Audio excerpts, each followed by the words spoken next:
Assalamu alaikum, I'm Aisha and you're watching Samaa News. Here are today's headlines.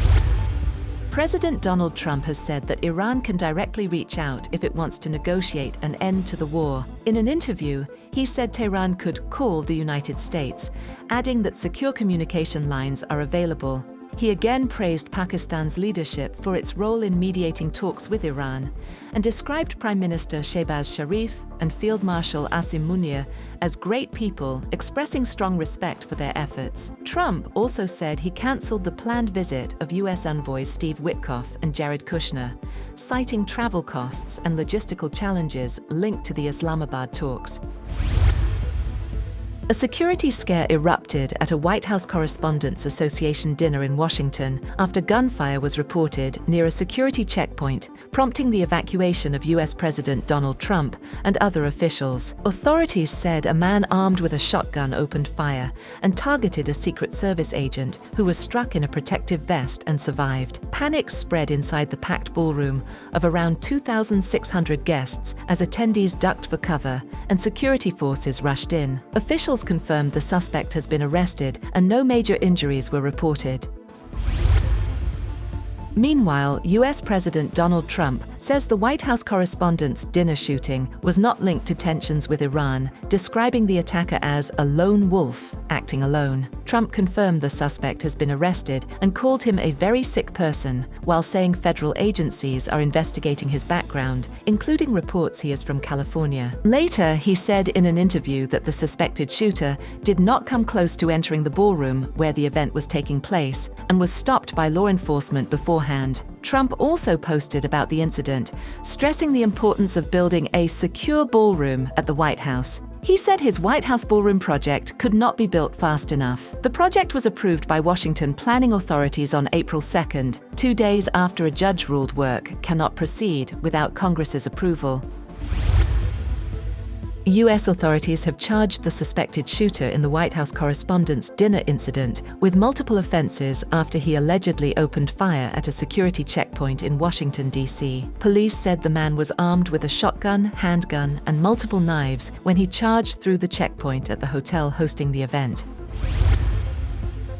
A shooting incident at the White House Correspondents' Dinner has once again raised serious questions about security for top US officials. A gunman attempted to breach security at the Washington event and fired shots, hitting a Secret Service agent who was protected by body armor and is expected to recover. President Donald Trump and other senior officials were quickly evacuated, while the suspect was apprehended at the scene. The incident has reignited concerns over the safety of political leaders amid rising threats and heightened tensions.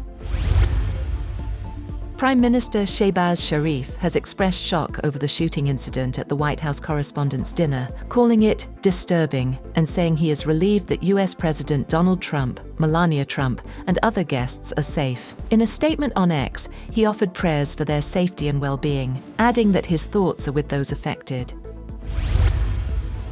Britain says it is working closely with US security agencies ahead of King Charles's upcoming visit, following a shooting incident at a high-profile event in Washington. Officials confirmed that security coordination has been intensified after gunfire disrupted the White House Correspondents' Dinner, prompting the evacuation of President Donald Trump and other senior figures. A senior UK minister said both the government and Buckingham Palace are taking the visit very seriously, with ongoing discussions to ensure maximum protection. The incident has heightened concerns over security at major political events amid rising threats.